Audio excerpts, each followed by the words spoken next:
Hi guys, welcome back to my channel. This is Living Tiny with Grace, and here we discuss everything recycling, everything reusable, everything containers, tires, whatever you might think of converting or recycling within an interior space. I am an interior designer and I also live in a container home.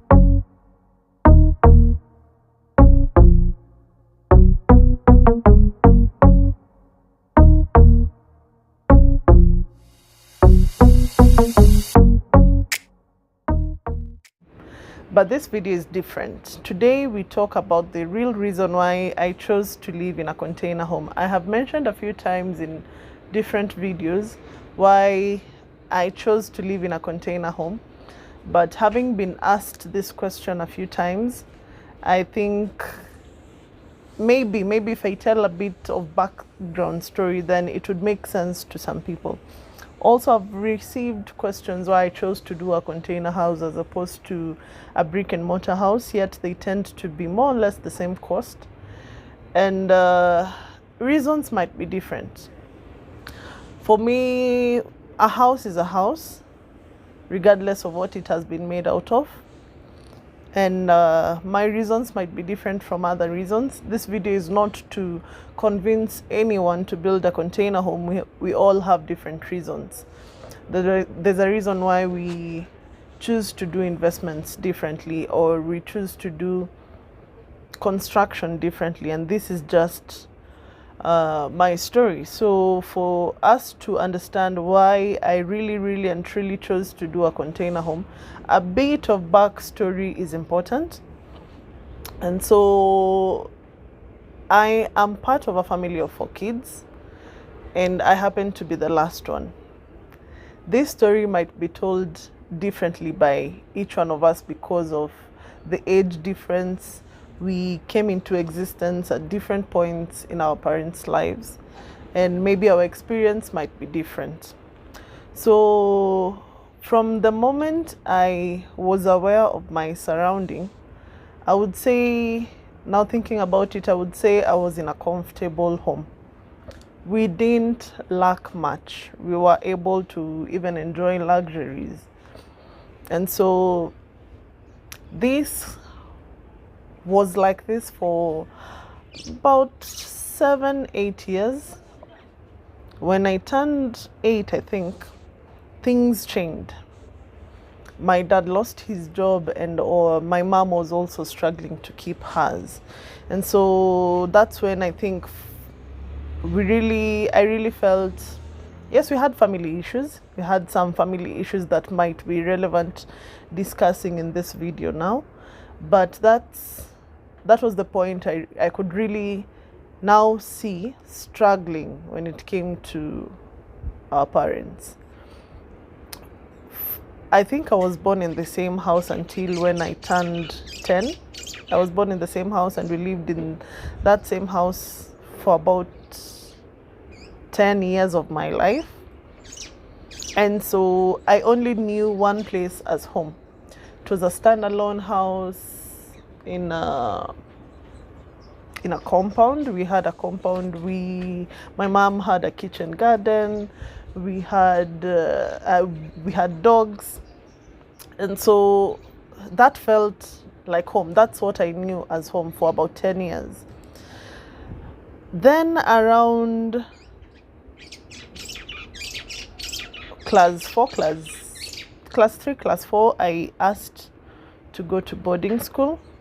I asked because I felt there was a change. We could no longer, some of the luxuries were cut down, and life changed. Life basically changed. My siblings were all in boarding school. I was the only one left at home. Since my dad did not have work then, and it was only my mom, some things like hot lunch in our school, in our primary school then, Donholm Primary School, we used to have something known as hot lunch. So during lunch hour, you eat from school, and we had different meals. I think we had rice. There was a time I think we had pilau. But at this point, I could not afford the hot lunch. So it meant I would rush from school during lunch hour, I would rush from school, go back home, make lunch, eat my lunch, then rush back to school, stay at school until closing time. Since there was no one at home, play with my friends until around 6. My cousin would then come. We would prepare supper, maybe wash clothes, and then wait for. It was a struggling period for us, I would say. And so for me, I couldn't really keep up with the day school routine. And I think the main reason why I asked to go to boarding school was because I could see the kind of shopping my sister would have every time she was reporting back to school. And I felt at that point, that maybe where she was going was way better than home. So I asked to go to boarding school. And so class 4, second term, I joined boarding school, Mukumu Girls Primary. And then also, my other reason for going to boarding school was to run away from all this struggle. I would not see my parents struggling so much to make ends meet, and I would only come back during the holidays, and for some weird reasons they were able to give us a comfortable life, or they were able to give me a comfortable life during this 1 month period. Then you go back to school, you go back to where you are equal, you forget about home for a few months, then same routine. I remember we moved from Donholm when I was 10. Then I think my dad had just gotten another employment. We moved to a company's house, stayed there for 1 year, 2 years.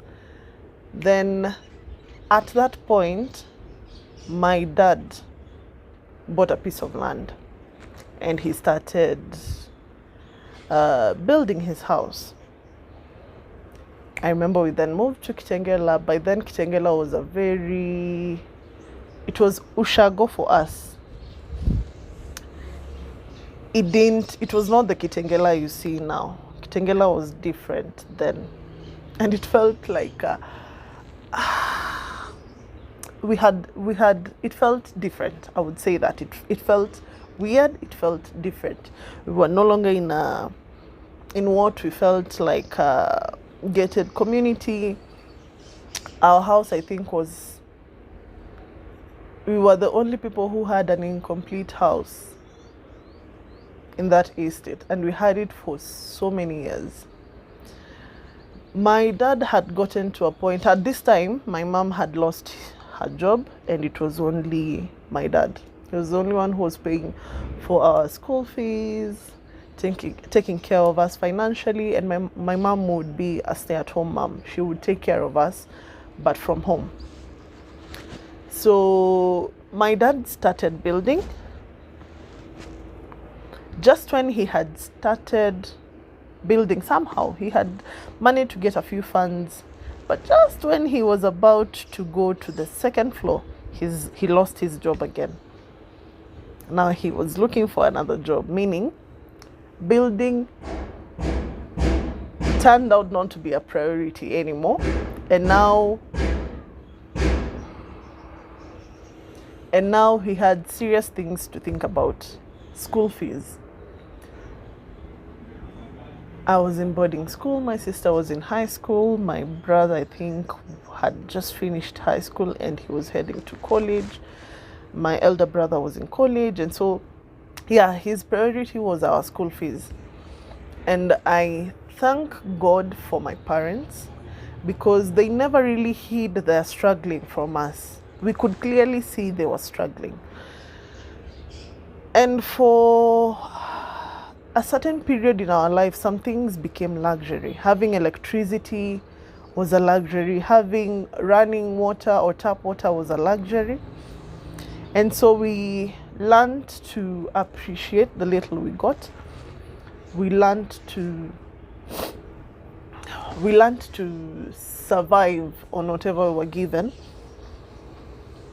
For so long, I remember there was a time living in Kitengela, we couldn't let in our friends because we had some seats that you had to put against the wall, unless otherwise the back would fall off, you know.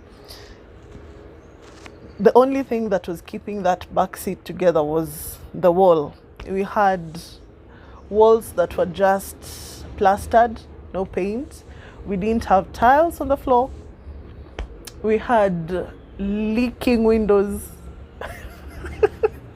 We moved into that house when we had no window panes, you know. Window panes were fitted when we were inside. Reason being, we had to move in before it was done because finances were an issue. And so we started off with curtains on the windows. Then my dad had to take care of the windows almost immediately. And that, I think, was the only thing he took care of. This compound, we were in a compound where everyone else had a complete house. They had gates, beautiful gates, manicured fences. Here we are, moving into a house that is not complete. To add salt to injury, we don't even have a gate. We were like that for so long. Okay, it's funny now, but it was not funny then. You know, we are now moving into a house. We do not have something as basic as a security gate. You are at the end of the estate, so okay, it's funny now, but it was not funny then, especially for us kids. You know how you want to blend in with the rest of your peers. People have very nice houses, people have very beautiful compounds, and here you are with a house that is incomplete and a compound without a gate. So we survived like that. Water became a luxury. Electricity, I remember we went for 2 whole years without electricity. My mom would charge her phone from her friend's house. My dad then used to work in Thika and would only come over the weekends. He would come with his phone fully charged. And we cannot charge phones. It was difficult. Long story short, we survived everything we knew as normal.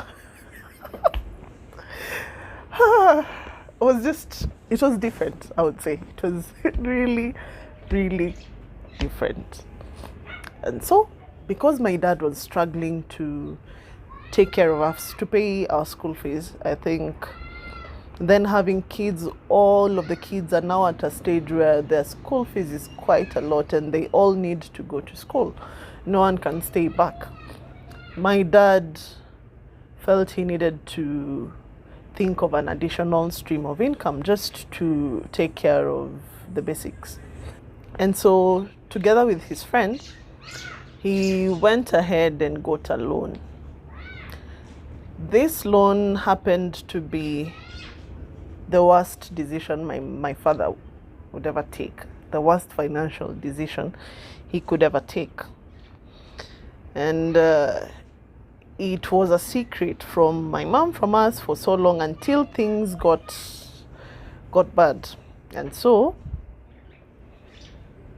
long story short, that was one of the reasons why we struggled so much, and also another reason why we lost our house. So around 2013, because the house had been given out as security, we lost our house. And we had been in this house for, I think, around 8 more years. You know, this Kitengela house felt as close as possible to home as the Donholm one was, because we were basically replicating what we had then. And so the day we lost our house is one of the reasons why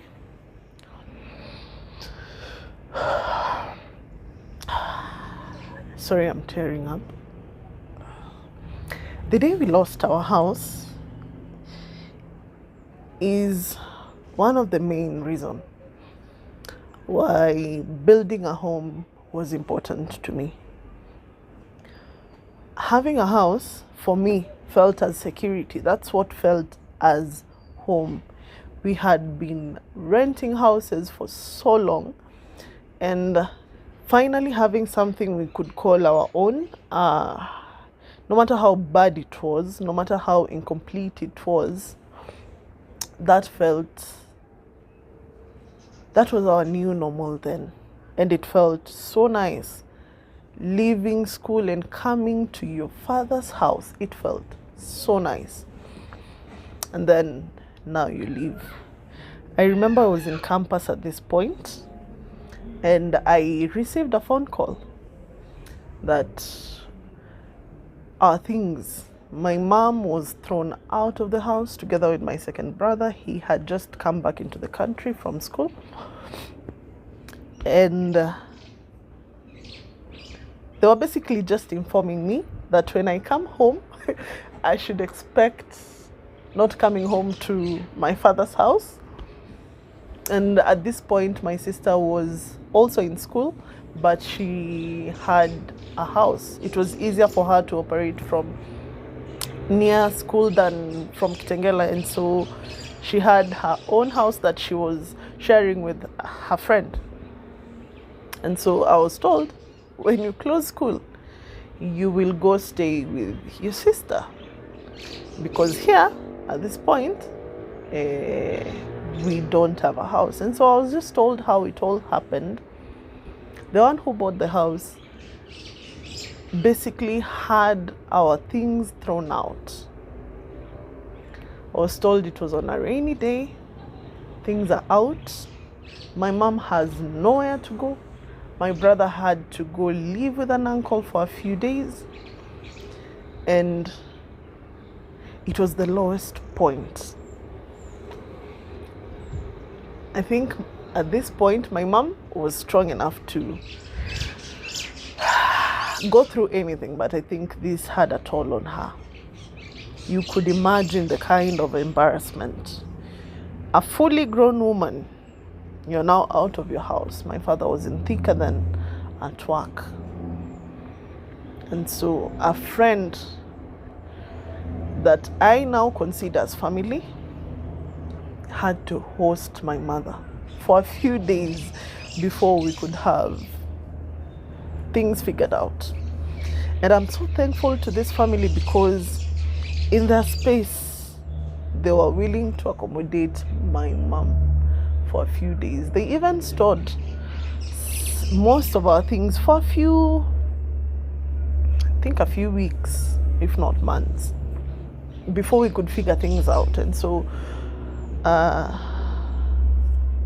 I came back almost during around that time. I came back and I went to my sister's. Straight from campus, I went to my sister's, and over the weekend we came to Kitengela.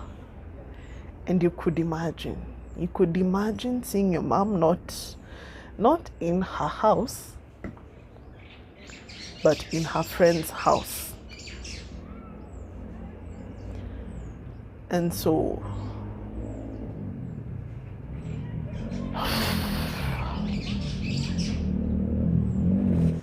it is difficult to say this story, because 2 times in my life I have seen my parents at their worst. I have seen my parents at their lowest. And as I've said, I'm grateful. I'm so grateful. I am grateful. I am so grateful that they did not feel the need to hide their struggles from us. They made sure we saw the struggles and we understood why they were going through that phase in their life. And I think that's what has shaped us. All 4 of us, I think that's what has shaped us. The fact that we know at one point you could have it all, At another point, you could lose it all. That alone, having that knowledge alone, having that information alone, makes us very aware of life, basically, life in general, how things can just change in a minute. Things can just change in a second. And so, yeah, we went back to renting in an apartment. My mom hates apartments with a passion. I don't think she would be comfortable, even if the house is hers. I don't think she'll be comfortable in an apartment. She always prefers a compound where she can have a chicken, she can have dogs, she can have her own kitchen garden, even if it doesn't give her so much, but at least she can have something.